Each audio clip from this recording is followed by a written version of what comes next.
and Japanese encephalitis. It's causing a lot of concern in New South Wales, Victoria and South Australia. It's what's called an arbovirus infection spread by mosquitoes and has made an extraordinary jump of thousands of kilometres south. So what's going on? Well, to tell us, Associate Professor Greg Devine. Okay, I'd just like to say there's an outbreak of mosquitoes or something. I don't know how, but I've seen some mosquitoes that a lady got bitten. I don't know where it was, but a big lump, and then she fainted and nearly died or something. I don't know why this is happening now, and it's not one thing. It's not America, it's not China, it's something else, and it keeps going and going. We seem to be losing track of things, and we're not scientifically, we're not technology. It's all because America can do this, can do that, and we're not allowed to do what America does or China does or whatever they're doing with sanctions and killing and destroying. You destroy this part of the world. You did this. You took over genocide. You killing. It's incredible, mate. It never stops. Keeps going and going and going. Like AI, technology, markets. America seems to win because if the Chilean peso or Argentinian whatever money it's not high enough. They win, we lose, okay? But doesn't matter. You got it wrong there. Anyway, someone needs to be killed, fucking destroyed. But it doesn't matter. Doctors and everything, we all fix it. It's incredible. Madness is happening right now. Why aren't you in trouble? Why aren't you going to court for history and things that was genocide or whatever it is? But anyway, I love it must be, if you want love, you get love. Called an arbovirus infection spread by mosquitoes and has made an extraordinary jump of thousands of kilometres south. So what's going on? Well, to tell us, Associate Professor Greg Devine, who's an expert in arboviruses at the Queensland Institute of Medical Research in Brisbane. Welcome to the Health Report, Greg. Good afternoon. So this is a virus that occasionally comes into the Torres Strait, common in Southeast Asia, literally thousands of kilometres. What's going on? Well, I think, as you say, it's in Asia. It's a very common disease there, causes 80,000 symptomatic cases per year, probably tens of millions potentially of infections per year, because only a very few number of those infections actually go on to be to cause symptomatic disease, which of course has kind of terrible consequences for human health. But so yes, it was here in the middle of the 1990s. Identified in the outer islands of the Torres Strait, and then later on the Queensland mainland and Cape York. And then there was a case in Northern Territory in 2021 as well. So there's been a very few cases, but we certainly know that the virus has been circulating in North Australia for quite a long time. And Japanese encephalitis has been on the radar for quite some time. And it has very similar sort of ecologies to other endemic Australian viruses. There's something called Murray Valley encephalitis, which is extremely similar, and which is also associated with outbreaks in La Nina years. So Murray Valley encephalitis was here in 1974 and 2011, and here we've got another La Nina and a very similar virus circulating. So wet weather. Now the natural life cycle is through migratory birds. Mosquitoes, migratory birds back to migratory birds, and then it escapes. Yes, the sequence tends to be, first of all, migratory birds, and then spilling over into the pig population. And the pig population is really important because the pig is an extremely good animal for amplifying the virus into kind of very, very high titers in the pig body, and that means that mosquitoes can then take the virus from the pig and then transfer it onto humans. So it tends to be humans are the last in the spillover cycle to get it, and so they tend to be at the end of the season, and I think that's where we are now. So humans, horses, cattle, we're called dead ends because, unlike malaria, we don't pass it back to mosquitoes. That's right. So humans are not going to transmit the virus, and neither are horses, although both can have very serious disease as a result of infection, although rarely. So it's pigs which are the really important thing here. And of course, Australia has an awful lot of feral pigs as well, and they're probably quite an important part of the picture in this current outbreak. And the main symptoms? The main symptoms of Japanese encephalitis are that initially they have fever, aches and pains. They're similar to a whole number of other viral outbreaks or viral diseases, but then they can be much more serious once it becomes an encephalitis and the swelling of the brain. Then you can have nervous disorders, disorientation.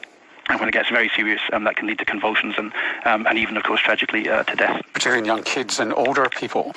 Will it become endemic in the way it's become endemic in Asia?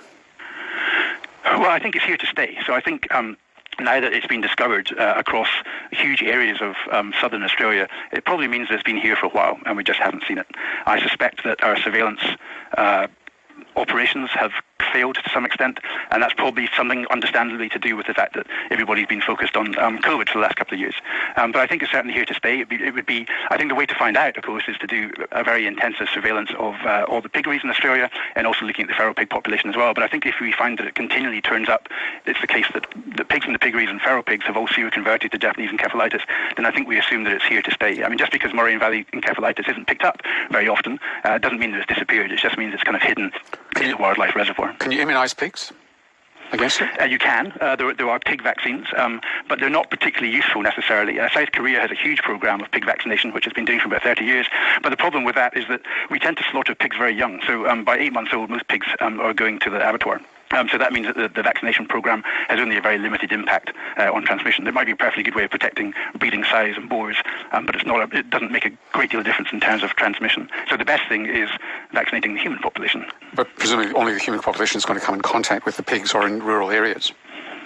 Yes, well, I think that's why the surveillance of piggeries and feral pigs is so important, because it would give people an idea of what the distribution of the disease is.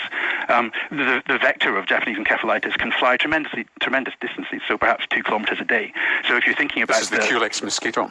That's correct. That's Culex amnirostrus, which is a really good vector of a lot of different viruses. But yeah, big dispersive distances. So it means that the kind of the potential catchment area in terms of risk of transmission to humans is probably a few kilometres from a piggery. You mentioned Murray Valley encephalitis. There's another really nasty arbovirus called West Nile.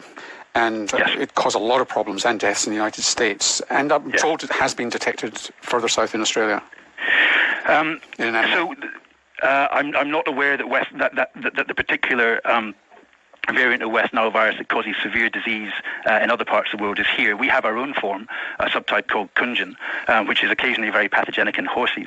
But there's a perceived wisdom that says that because our variant of West Nile virus, which is called Kunjun, is widespread across the whole of Australia, that may be affording us some protection against West Nile virus, in that if West Nile virus was to come in, then it would have to compete with Kunjun virus for both its wildlife reservoir and also its in terms of its transmission pattern. So, yes, perceived wisdom is that West Nile virus isn't a huge threat, but of course we do need to be on our toes. And then there's dengue, which is another story altogether. Greg, look, thank you very much indeed. Very instructive. It's a pleasure. Thank you. Associate Professor Greg Devine runs the Mosquito Control Laboratory at the Queensland Institute of Medical Research. And did you notice he's both Scottish and pronounces encephalitis the right way, Tegan? Well, I'm going to say it the wrong way. And what I got from that is public health emergency. It's really a big deal. But for individuals, protecting yourself from Japanese encephalitis with the C virus also protects you from other mosquito-borne diseases, like things like Ross River and Murray Valley encephalitis.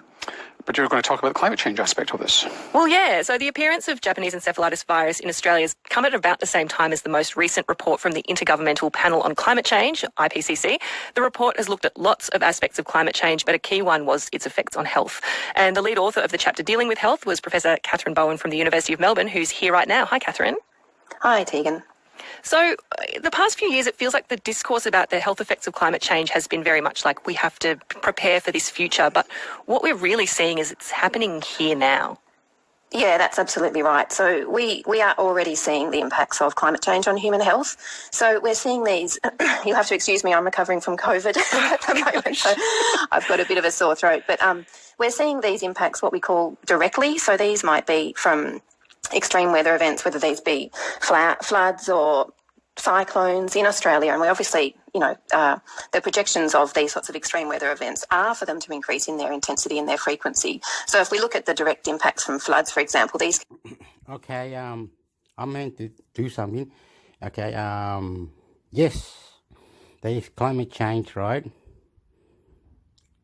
All right, with that, let me think. For the months to come, there's going to be more, right? Today, when I wake up early in the morning today at 7 o'clock, it rained from 7 o'clock to 8 o'clock. And it's not good. They rain again for 3 hours, right? It was quick. 7 in the morning when people are waking up, doing the thing or whatever. They're going to have a shower. They're going to do things. They say, oh, the weather's raining. Wow. It was yesterday, Saturday. Today's Sunday. It was yesterday that happened. For 3 hours it rained non-stop, right? It's silly, but we do not have an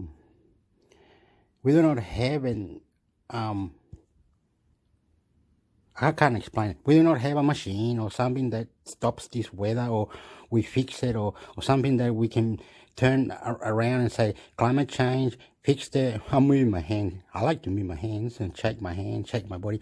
Anyway, to have, what you call it? To fix it. Well, we don't have that to fix it, right? We don't have that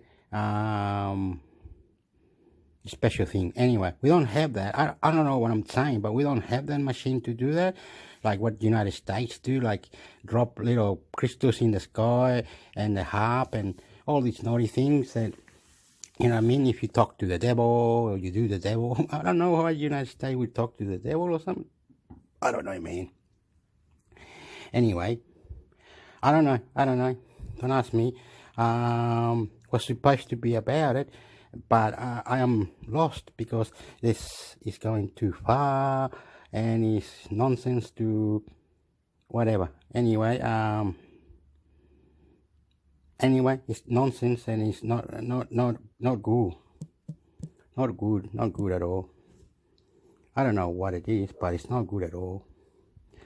I don't know what's gonna happen. I am lost. We just don't have that machine or that extraterrestrial human that needs to come to us and teach us how to get rid of yucky things out of our body, help us in a way that we are intermixed with new technology that could help us. So all this nonsense that's going on around, you know what I mean? I'm quite lost anyway, but we need some extraterrestrial or something that we need to have it, and you know what I mean. You would argue the point, but I am not very clever about these things that the extraterrestrial or some other power that we are going to call out or we do this anyway. But it's very, very naughty, you know. I'm lost. I'm looking for the next one for you. I am lost now. I am very, very lost now. It's saying born on war room. What the hell, born on war? I don't know about stupid things anyway. Then you go like this, and then this, like this. I don't know. They're saying Ukraine everywhere. Why you want Ukraine for? I don't know. What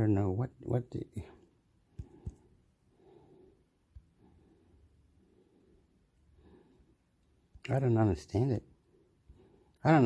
What I'm doing. It's making me feel mixed, like it's saying, and I don't know if it should I go there? No, that's not good. That's not good. I'm going, what's good? What are you doing? I don't know what's good. I don't know. I'm trying to get there for you. When I do things, okay, and this before I go to put you this other one. When I do things, it's very strange. I'm lovable, right? I'm fighting, but I'm concerned about the United States and China all the time. And I'm from Chile, and my family says, get a friend, have a lady, please. Have a nice lady, please. I say, okay, I'll find a nice lady. She comes to my house, right? And she's a worker. She's very, very pretty. And I say things like, blah, blah, blah. And she said, knock it off. And I go, blah, blah, blah. And then again, she says, you say those things all the time, Hector. We're going out with a group. When we get to the building, there'll be people there. You can interact and talk to it. Yes, God, you know what I mean?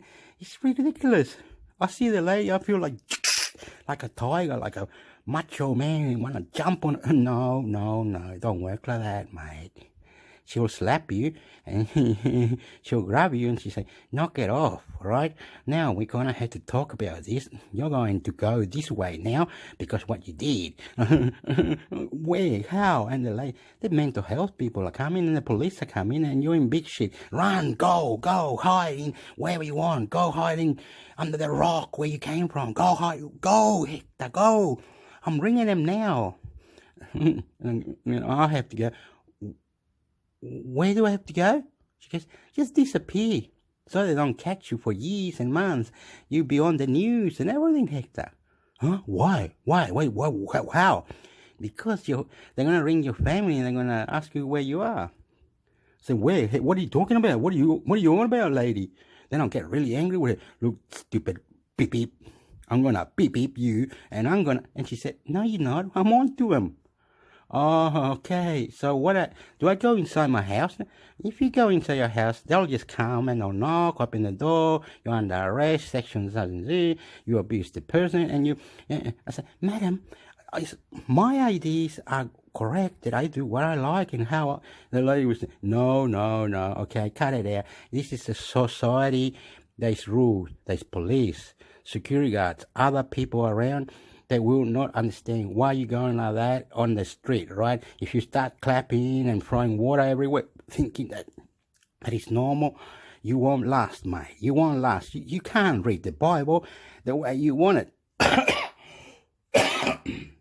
I say, why? I've done that before. I've read the Bible and it says here that we can do this and we can do that. They're wrong. That church is wrong. And no, you're making mockery and you're doing mockery and you're menace to society and you're disgusting and this. She went on and on. Okay, lady. And she said, okay. She hanged up. She said, one chance. Be quiet. Do as I tell you. Here we go. I went, mommy, I'm ringing my mama.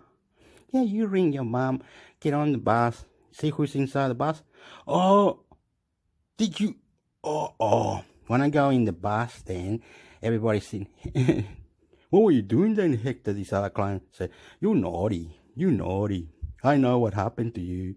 Me too, I did that. But no good, Hector.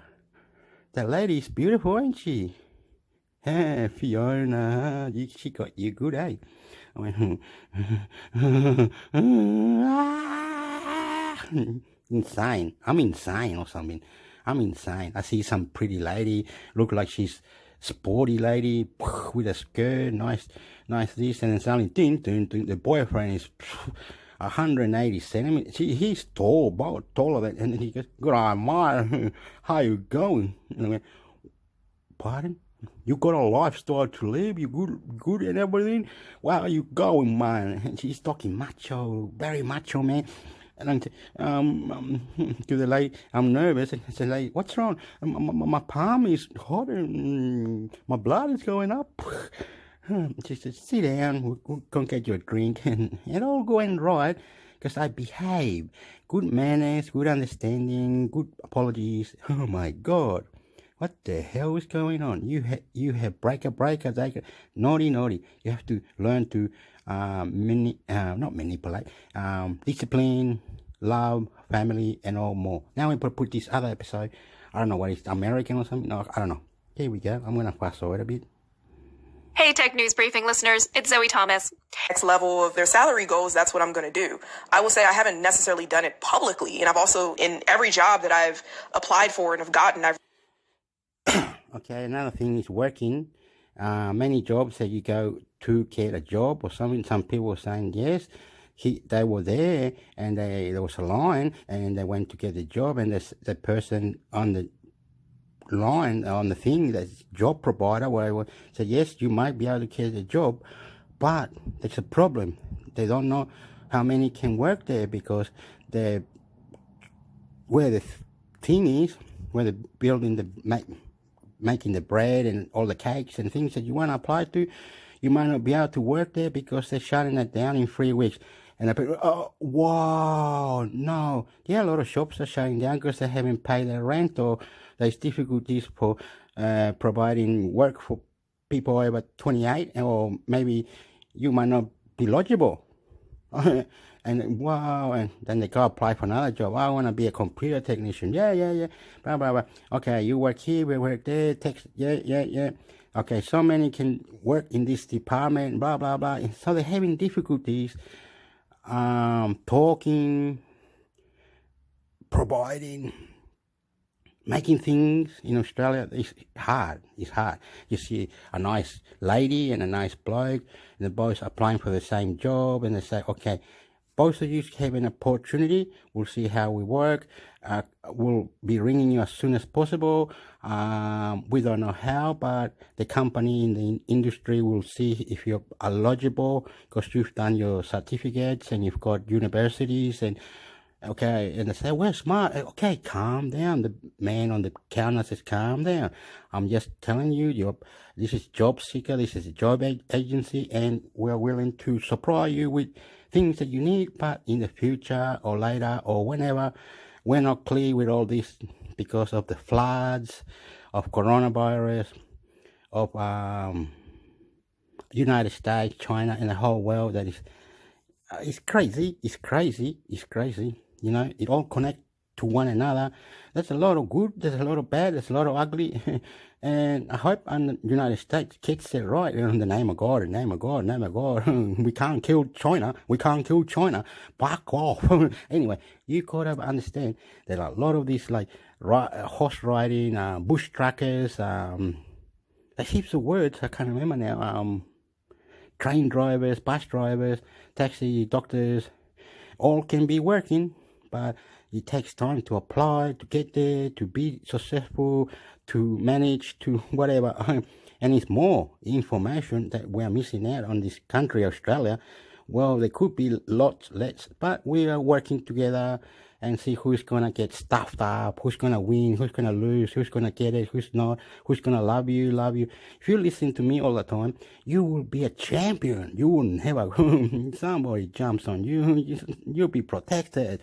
That's what the people are saying, that if you like that and that over there was next to you and you did whatever they said and you were protected and they helped you and they did that, you say, oh wow, I never had no problem. I liked them because they were safe. They looked after me and all that. Okay, thank you. Get to the next level of their salary goals, that's what I'm going to do. I will say I haven't necessarily done it publicly. And I've also, in every job that I've applied for and have gotten, I've typically reached out to somebody at the company to ask about, you know, how much should I ask for? Aside from the base salary, which sort of benefits should I ask for? And people have also done that with me. So why now publicly? When I tweeted that, I was on vacation and my intention was to go dark for the month of February so I could like rest, relax, recuperate, which that didn't happen at all, right? And so the complete opposite happened. And so basically I tweeted it publicly so, you know, somebody who saw that I was leaving my previous job, maybe they couldn't get a hold of me while I was kind of going dark. They could at least see publicly what I made. Like I said, you know, that the complete opposite happened. And suffice it to say, I have not gone dark during the month of February. We reported that younger generations are more open about pay than previous generations have been. And from your story, it sounds like this is true for you. You're a millennial. You've been talking about money. Your friends have been talking about money. I wonder if this experience has prompted you to think at all about why we don't talk about these things more openly. I've been thinking about it a lot. I think talking about money is something that's seen as rude, and ultimately most people don't want to be seen as rude. I think millennials are a lot more comfortable talking about money. For instance, I saw my parents, I saw my grandparents talking about money. And then, you know, when we got to college and we had a lot of conversations about, you know, what to ask for in our first jobs. When you have like a really close group of friends, it's not uncommon to talk about money. And so like, I think for us, talking about money is kind of like talking about the weather at this point. And so I think that's something that is definitely more encouraged among millennials and will definitely be true among the Gen Z group. Later on, we're going to talk to a sociologist about self-worth and pay. Americans really tend to define themselves by their work and by extension, the number on their paycheck. Is that a sentiment you can relate to at all? Not at all. I'm not even going to lie. Not at all. I am not defined by my work. Work is something that I do. You know, I enjoy being a journalist. I enjoy traveling, but ultimately, like, I'm a human being first. And my salary, my job title, none of these things are things I can take with me when I die. If there's one thing I've learned during the pandemic is to really kind of like slow down and focus on what makes, you know, ultimately what makes me happy. And while working makes me happy, it's not the only thing that makes me happy. And truthfully, it's just one of the things that I do. I'm curious how you'd feel about tweeting out your salary or wage at whatever your next job is. Honestly, I would do the same thing. Honestly, literally nothing has changed. Yeah, I would do it again. Would you do it on Twitter? Yeah, I would do it on Twitter. I want to help the next person get to whatever salary that it is that they want. If this is what it takes, then sure. You know, I can deal with my mentions being in shambles for a couple of weeks if it means that, you know, somebody who's a member of a marginalized group, like a woman, like a person of color, like a younger journalist, can get the salary that they absolutely deserve. I'd do it again in a heartbeat. Well, Victoria Walker, I hope you can get a makeup vacation since all this interrupted the last one. Me too. Thank you so much. Thank you so much for having me. We reached out to the Points Guy after this interview. They didn't comment. Coming up after the break, we'll talk with a sociologist about why people believe their salaries are a reflection of their value at work and even a barometer for self-worth, and why that's a myth. Stay with us. If you're IT, Chrome is the browser for... He researches the political and economic determinants of inequality, particularly in wages and salaries. He's written a book called You're Paid What You're Worth and Other Myths of the Modern Economy. Jake, glad to have you with us. It's my pleasure. Well, as we've reported, the labor market is seeing... Okay, not saying anything about it or whatever. You may jump the line or whatever. Oh, it's always America. It's always China. Oh, no. You don't get it. You don't get it. It's mental, understand? E-O-R-I-O, mental, understand?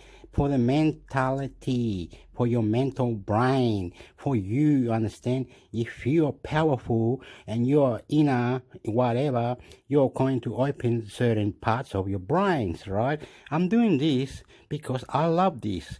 I don't do this because I don't love it. I don't say, you must be killed, you must be destroyed. No, we can work things together. Australia, America, China, Russia, anyone in the world can be, put together. We do not have a power where we cannot be together. Where the hell do you think this is? This is not you, or you not you, or where you, or what you do. We should do what you do, right? If you create a computer, we should create a computer. If you create a search engine, we should create a search engine. You say this, we do that too. If we jump, you jump. They jump, we jump. We do what we do. You sexy, we sexy. They love you, they love you. Combine. Understand? I love you too. And if you're listening to this, it's intermix Hector YouTube channel, and subscribe to it, and you will see more and more of this type of things for the mind to react. And when you get to me one day, to whatever it is, you talk to me live or whatever you do, send me a message, whatever you do, I will love you, I will take care, and will respect. Called You're Paid What You're Worth and Other Myths of the Modern Economy. Jake, glad to have you with us. It's my pleasure. Well, as we've reported, the labor market is seeing a lot of churn these days. A lot of people arguing that their work is worth more money. But you write that this whole idea that we're paid what we're worth is a myth. Our salaries are not based on a pay-for-performance model, as we're all led to believe. Tell us a little bit more about that myth. Sure. It's a kind of great question with a lengthy answer, but I'll try to keep it short.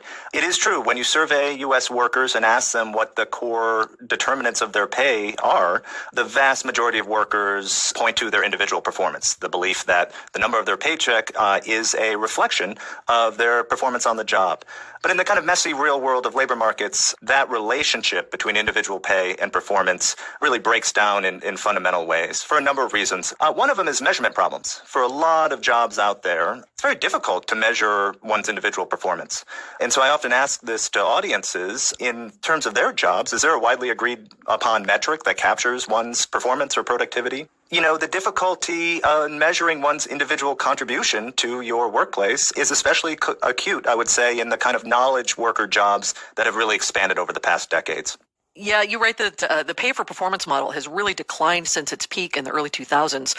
So I'm curious how, even now, 20 years later, we still believe that we're compensated based on our awesomeness and our productivity. Can you give us a sense of why it went out of fashion and what the model is now? There's one kind of key reason why these models prove not as durable as I think many kind of management consultants, business school professors might have believed. And that has to do with a kind of deeply rooted psychological tendency, which I think probably has some evolutionary benefits, but it's the fact that most of us think we're very good at our jobs. I do. And so I also ask audiences, how would you rank yourself? How would you rank your performance vis-a-vis your peers, vis-a-vis the people in the cubicles next to you, or vis-a-vis the people on the Zoom screen next to you now? Right. And the vast majority of us tend to think we're well above average. And so once you start trying to kind of distill one's individual performance and peg pay and differentiate pay based on it, you get some upset workers. I mean, there are some fields where you can peg pay to performance. If one truck driver makes more deliveries on time than another, when a broker-dealer has specific KPIs, key performance indicators to meet. But for a lot of knowledge work jobs, metrics can start to feel pretty subjective, right? Yeah, I think so. And, not only do we have the issue with kind of measurement problems, that presumes there's a widely agreed upon thing out there that we are trying to measure. But in many cases, we don't have much agreement upon what it is our organization's service or product should be. Here again, I go back to, my profession as a professor. Should it be teaching excellence? Should it be research-based? So in many, many occupations, not only do we have definitional problems, we haven't even kind of settled on what it is we should be measuring in the first place. And that makes it very, very difficult to pay workers based on their individual performance. Even before the pandemic, there was a study in 2018 from Better Up Labs, and they found that 9 out of 10 workers would trade money for meaning. And the research actually said that on average, people would sacrifice 23% of their future earnings for work that is quote unquote always meaningful. But your research finds that the number on your pay stub is also very meaningful to a lot of workers, both personally and societally.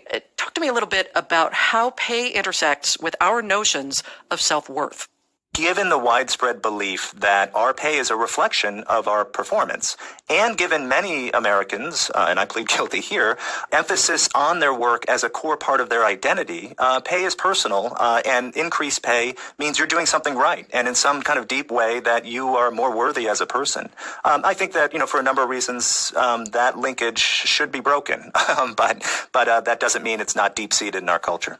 One factor in kind of determining your own monetary value at work is, of course, comparing yourself to what others are making in positions similar to yours. But historically, it's been very difficult to find that out, right? I mean, sometimes there are even company policies against sharing that information. There are also taboos. People don't necessarily talk about their salaries, even their hourly wages. Oh. Whoa. Okay, darling, meet the Smith-Johnstons. Hello. As a busy family, they know all about it. But are they worth it? Wow. Okay, before we go to this next one, I'm just going for long now. It's to do with how you walk the walk and talk the talk, right? How you do this, do that.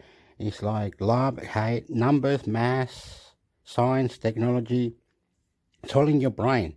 If you think that you're paying for your house properly, you're doing the things that you normally do in your livelihood, or be nice to one another to pay the bills and everything's going sweet and you're saving certain amount in this part and you're making remarkable amount of savings and that's going up because you're on the market, so you're getting Bitcoin or you're very smart or whatever, and you're very intelligent. Good. Some people are crying because they pay this much and don't know anything about how to live and how to put it together, and they've got a nice wife, but later on they lose all that because they didn't pay all the bills, they run out and they are homeless now. People are doing bad, people are creating good, people are going to university, people are scientists, people are doctors, people are in the army, war zones, criminal crimes, refugees. Like if I saw one about 11 months ago where 2 ladies were meant to come to Australia and they got lost in China or somewhere and they are now being hunted and whatever it is. One's very popular, another, they're all from Middle East, and another, I don't know where they're from, India, Pakistan. Anyway, they need to get to Australia to be safe. But Australia will say, how, whatever, but people can't be looking for things like this, like that. It's incredible. Other countries have policies. Other countries have immigration problems. They have, you can't just go live there. You can't just go live where. Come on, cut it out. Fix it. Not just you, the international as well need to fix it. The world needs to be fixed. The thinking needs to be fixed. If you're more nicer, you want to have a relationship, you want to have a house and everything else. Wow. Okay, I'm nuts. I love you. You understand, this is mindfulness to the future of the markets, of you, where you live. Come, do business, do whatever. But you have to work for it. You have to do for it. Get down on the floor. Clean that, do that, science that, fix that, kill the virus, naughty China, naughty America, naughty this, naughty that, fix it all up, you understand? Incredible. Your mind is sexy, beautiful, but you have to work into it. If you don't work into it, nothing will happen. Bank with Macquarie. Lending criteria, fees and T's and C's apply. The Mac Studio and Studio Display are wholly new products in Apple's lineup. But are they worth it, and who exactly should buy them? I'm Roger Chang, and this is your Daily Charge. With me to share his thoughts is CNET PC guru Dan Ackerman, who has spent the last few days with both devices. So Dan, welcome. Good to be here. Overall, what did you think? It's interesting because it's so rare that Apple introduces an entire new product line. You know, there's the MacBook Air and the Pro and the Mac Mini. Now it's the Studio, which is something they have not. I've got it on the technology one. Why? Was it me? Do I turn it off? Okay, let's hear it. Be nasty, please. Interest your mind into it. Blow. God. If they can do that, why cannot we do that? If they go out of space, why cannot we go out of space? If they can punish someone or sanction someone, why can we not do that? Why cannot we not do what you do? Are we not allowed to? I'm crying. I'll cry all the time. I go to sleep crying. Go to sleep very sad. I have here a beautiful place to live, but I struggle to pay rent, pay electricity. You come over here and you will say, wow, you're a very, very nice person. Okay, I am. But at the long run, I'm fighting. I'm living, lifestyle, walk, this, that. My God, don't fuck with me.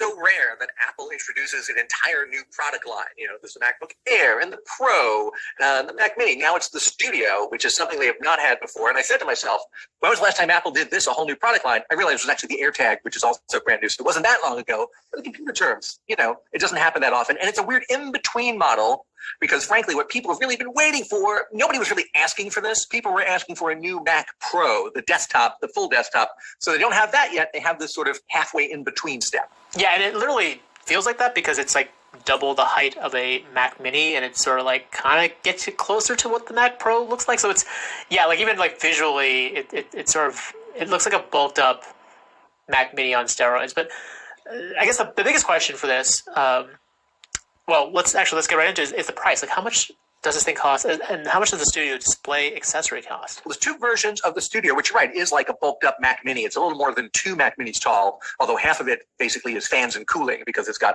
a very powerful processor in there, lots of GPU cores. So the basic version starts at $2,000, and for that you get an M1 Max chip. That's the same chip I tested in the 16-inch MacBook Pro late last year, and at the time that was just the end-all, be-all, super top-end Mac chip. Now, for $4,000, twice as much, you can now get the M1 Ultra chip, which is a brand new chip in the same Mac Studio box. Now, it's twice as much, and that's because, frankly, it's two M1 Max chips just kind of stapled together. It's not even a unique new product. It's literally two of the Maxes. So last year, when I did the MacBook Pro review, that M1 Max in the MacBook was, frankly, really great. It was about as high-end as anyone I knew who worked in video or VFX could have wanted if you paired it with the maximum available RAM and some of the big storage options. Now, it's sort of like the mid-tier choice because there's an even fancier one now. So I'm very interested to see if they'll bring this Ultra chip to other devices, although I can't imagine what else it would fit in besides a Mac Pro, or if they bring other chips to the Studio, like, let's say, the M1 Pro, which is the other in-between Mac chip, that frankly offers a lot of bang for the buck and might be the best, cost benefit analysis one. The Studio Display is $1,500, which sounds like a lot, but for a professional monitor, that's not a lot. But it's also not exactly a professional monitor in terms of having all the bells and whistles you might want. It's a high-end, halfway prosumer, halfway professional model. Doesn't quite get there. $1,500. It's not outrageous, but it ain't a bargain. Okay, well, we'll get into the studio display in a bit, but just I guess the bottom line question when you look at that price tag, conceivably as low as $3,500 to $6,500, like how who's this actually for? I mean, I'm assuming, like me, if I'm browsing the internet, I'm writing and maybe playing some games, this probably isn't for me, right? Definitely not. And I said to myself, the $2,000 version feels not quite ambitious enough for like a video editing, desktop 3D modeling thing. The $4,000 version feels like it's really expensive, but you're not getting what somebody who's buying something at that basically $4,500 to $10,000 range wants, which is the upgradability and the flexibility of having a full desktop tower, which is what the Mac Pro is, where you can take out last year's graphics card, put in this year's graphics card, upgrade your storage. The studio is just sealed. Once you make your choices, that's it. And that's what I thought. But then I talked to some other people. I actually talked to our friend, Patrick Holland, who has spent many years working as a filmmaker and an editor. And he said to me, in his filmmaking days, this is actually exactly something he would have wanted because he wouldn't have had a big enough career or made enough money to afford a real Mac Pro and spend $10,000 on something. But this could get him into, 8K video editing, a bunch of really high-end stuff for $2,000 plus. And that to him actually seemed very reasonable. I actually ran some numbers. I configured a MacBook Pro with the M1 Max in the same specs as this Mac Studio. The Mac Studio I reviewed came out to about $3,100 with extra RAM and storage. A comparable MacBook Pro is like $4,300. So it's actually about $1,200 cheaper to get the studio version of something than the MacBook Pro laptop version of something because you're not paying for the extra engineering to make it super small. You're not paying for the display or the keyboard or the touchpad. So there's a way of looking at it where it's actually not that expensive. Okay. All right. Well, beyond, I'm assuming this, like you said, creators, this is for folks who are doing video production, graphics. What about gamers? I would say definitely not gamers. Mac gaming is one of those great areas I keep meaning to spend a lot of time diving into to kind of put together a manifesto on the state of Mac gaming. These machines have a lot of capability now, but they're not running AMD or NVIDIA GPUs, so it's difficult for them to play a lot of games. They're not running an Intel platform anymore, so it's even more difficult to be a Mac gamer now than it was before. Fortunately, there are workarounds. There's a lot of great cloud gaming options now. For example, that would work great on a Mac, where you can Steam Link from another machine, in your household that's a Windows machine. The really interesting thing is you can't use Boot Camp anymore on these Apple Silicon Macs, where you could dual boot into Windows and then run regular Windows stuff like Steam games and things like that. You can't do that, at least not right now, on the M1 Mac. So that takes away another area that gamers might be interested in. That said, I played like Baldur's Gate 3 and a bunch of other new games that are the rare ones that have Mac OS and M1 compatibility on M1 Macs, and they generally work well, but it's not built for that. Okay, and you talked about the Mac Pro earlier. I'm curious how this stands up against the Mac Pro, which I know is old, and they've already teased a refresh coming. But just curious, when you're trying to put into context how powerful this thing is or isn't, what does it look like against Mac Pro? It's a little apples and oranges because the Mac Pro is still a Intel and AMD based platform and uses a whole different class of CPUs and GPUs than even consumer high-end, gaming Windows machines use. What they've done is, but the interesting thing is, and maybe in a way Apple's almost shooting themselves in the foot a little bit. They said, hey, you can get the M1 Ultra, $4,000. You can spend up to $10,000, $11,000 on this thing. It's going to be great. Oh, but by the way, there's a Mac Pro update coming later. And that hits the pause button, I think, for a lot of people who would otherwise spend a bunch of money on this just because they need the capacity. I've got a neighbor who works in, who does VFX and works in Houdini, which is a VFX program. And he just does lighting effects. And even the M1 Max last year was not enough for him. So he would, for example, be right in the sweet spot for the M1. Okay, I'm stopping it. Mac Pro is coming in 3 months or something. Anyway, and that's going to have everything you wanted it, but that's going to be $4,000 or something, all right? What they got now, they got this Mac laptop or whatever it is, and it's not powerful enough for some games can be played and some can be do, some editing and all this, but that's all it got, right? Now I'm saving to invest in a ute for work. For that kitchen reno we've been dreaming of. Okay. Whatever you're saving for. Nice. For cryptocurrency news and interviews. Big updates for you all. I want to talk about Bitcoin and altcoins. They're popping. We just have to take it day by day. Okay. I see what's going on. Okay. They're talking about crypto, which is the money, what do you call that money? It's in the internet. Media money. No, it's not media money. It's a currency. They see that it's in the global market All right, El Salvador and many other countries has put this money into respective, and they may be using it as their own currency or something, if they are or they are not. How it works, where it works, question to question this crypto money, and thinking about it, all this, that, and the other. And we haven't got much time. This will probably be the last recording for you. If you put your mind to it, I'm here to go the future. We need an alien, or we need someone to come to Earth to tell us how to fix coronavirus, how to be more healthy, how to be more like a crazy god or something, or something that hasn't been done. Joe Biden needs to hardcore tell the Earth, do this, do that now. You know, someone owns the power, has the power. Who's got the power? God, God, God, God, God, God, God. Black swan event, potential happening in the world right now, where the Russia-Ukraine situation could escalate, more people get involved. We have World War III. Look, those things are on the table, right? But we hope it doesn't happen, obviously, but you never know. Nevertheless, my hope is that this is Bitcoin's move upwards in the retracement, where it hits 55 to 58K, and then altcoins pop off, and then we have a really strong alt season. I'm hoping for that because I'm here to make money, and I want the market, I want the price to go up, but I want to be realistic as well. I don't want to sell you guys hopium. So we just have to take it day by day and be patient. That's certainly important, and have a macro level view. If it doesn't do what we want it to do right now, that's okay. We got to be willing to go through the market cycles, right? Because look, it's high risk, but high reward. And I think many of us have seen the gains that you can see on this market, especially those of us who've been here a while. You know, those who bought the top, obviously, I know that's a bit difficult, and you just have to be patient and wait through. And look, if you want to sell, sure, sell and then buy back at the low. You can certainly do that. Obviously, not financial or investment advice. Nevertheless, guys, regardless of what's happening in the markets, things are moving ahead. And here, Blockchain Backer shared the following today. We know that Bitcoin and the crypto market is highly correlated to the stock market. He said, how about that weekly candle for the Dow Jones? And you just hear a massive green candle on the Dow Jones Industrial Average Index. So look, you know, it was said before that Bitcoin was a non-correlated asset, but it is highly correlated to the stock market at this point. Historically, it hasn't been that correlated, but I think with the institutional money coming in, it has changed a lot of that. Now, I don't believe it has to stay that way forever. I certainly think eventually it will deviate, but at this moment, it's moving with the Dow Jones. So, you know, if the stock market is up, generally, you'll see cryptos up as well, and vice versa. But guys, you know, some are calling this a bear market. I don't think of it as a bear market yet. But here's a recap of some of the big news that happened this past week. Ukraine legalized crypto.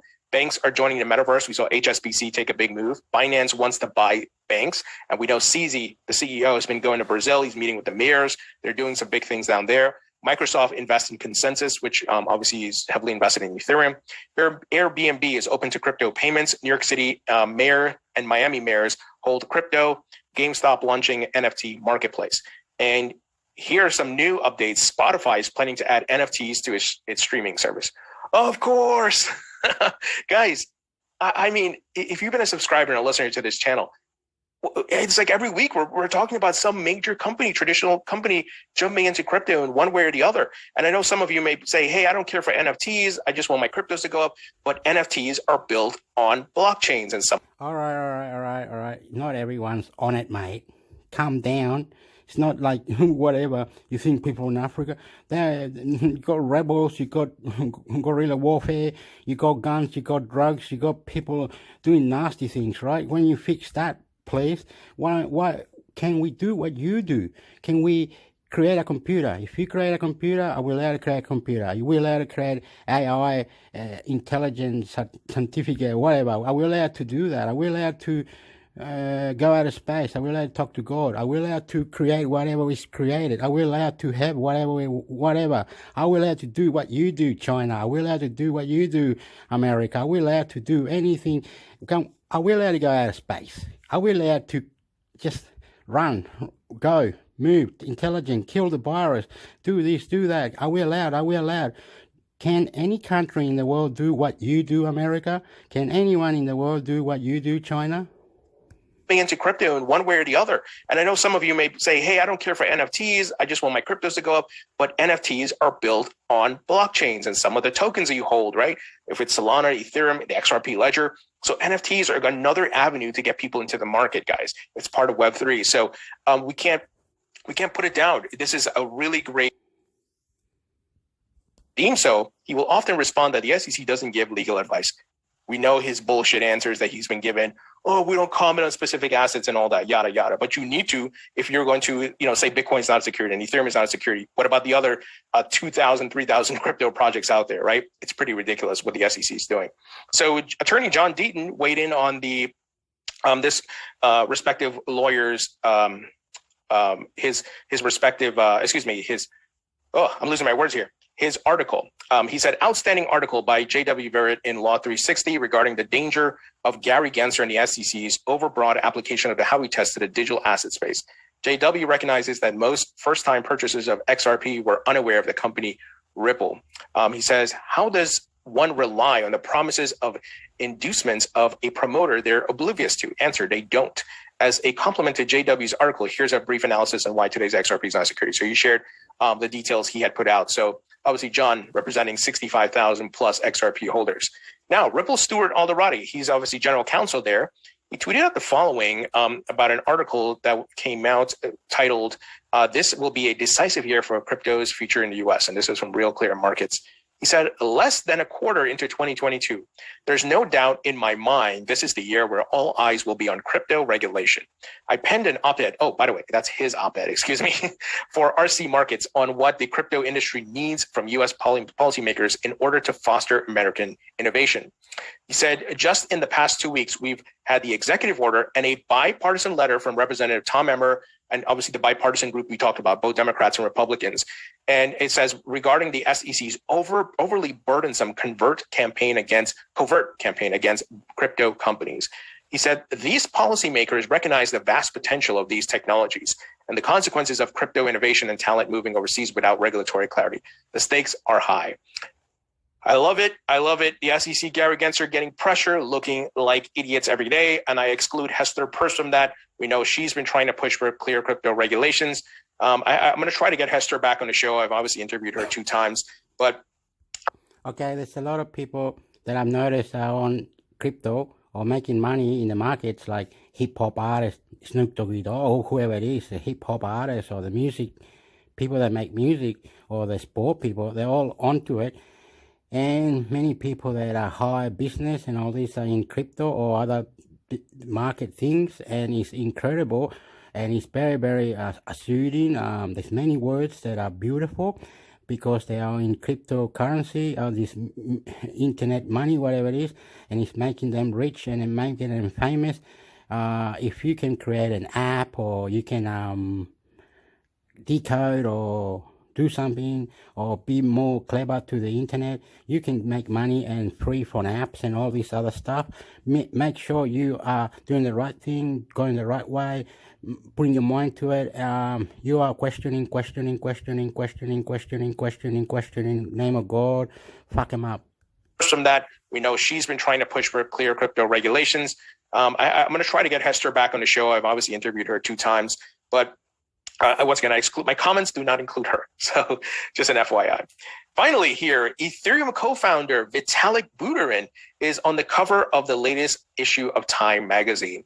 Wow, did not expect this. And it's interesting. Those of you who are watching the video can see this. It's kind of Vitalik-ish, right? He's just standing there. He has just a t-shirt on, and on his shirt, obviously it has the print. It says the price of crypto has concerns. Ethereum creator Vitalik Buterin fights to fix the world he created. So whether you love Vitalik or you hate him, or you don't hold Ethereum or you do, this is great exposure for the crypto market. I know a lot of people in the XRP community don't like Vitalik, don't like the folks at Ethereum, especially Joseph Lubin. Now, to be clear, I am a Ethereum holder. I believe Ethereum is going to do well, just looking from a network adoption standpoint. That is all emotions and feelings aside. That is simply the facts and looking at the analytics and the metrics and adoption and who's building on it. Now, Ethereum does have a lot of competition with Solana and many other platforms on the rise, Avalanche and so forth. And I think, with NFTs, where Ethereum has had the first mover advantage with that, we see NFTs are branching off to other platforms, including like XRP and so forth. So Ethereum still has to do some upgrades and get things right because they are in danger of getting left behind. Same way AOL had the lead at one point in the crypto market, in the internet industry, in the internet market, if you want to call it that, with adoption. But we know what happened to AOL. Same thing with Yahoo, right? So better technology came along with the likes of Google, and you guys know the story. I don't have to tell all about it. So you have to innovate. You have to keep improving, and let's hope they can get it right. Vitalik, I don't personally have any animosity against him. Some people in the XRP community, rightfully so, they're upset about Vitalik and these guys because of the conflict of interest. But honestly, I don't blame the folks at Ethereum. Is it wrong what they did? Trying to bribe SEC officials? Yes. But if the SEC was not rotten to its core with guys like Bill Hinman and all these guys were open to that, there would be none of this, right? They could, if they were men of integrity and they were holding up the principles that they swore an oath to uphold and protect investors and so forth, then there wouldn't be any of this. But it starts with the SEC leaving that open door. Yeah, you want this, you can pay for it. And we've seen all the evidence around this stuff, guys. So nevertheless, I hold Ethereum. I don't have any issues with Vitalik per se. And this is more exposure for the crypto market. Something I forgot to share with you guys here, and I think it's significant because I believe in narratives being laid for markets where it's a pump or, where you see the top or you see the bottom. And Tom Brady, he's back from, being retired, right? After, 3 months? Well, he looks like he's back with doing some stuff with with FTX. And he tweeted out something. He was just talking with Sina Nadir of FTX Exchange, and he said, let's do it, referencing a tweet.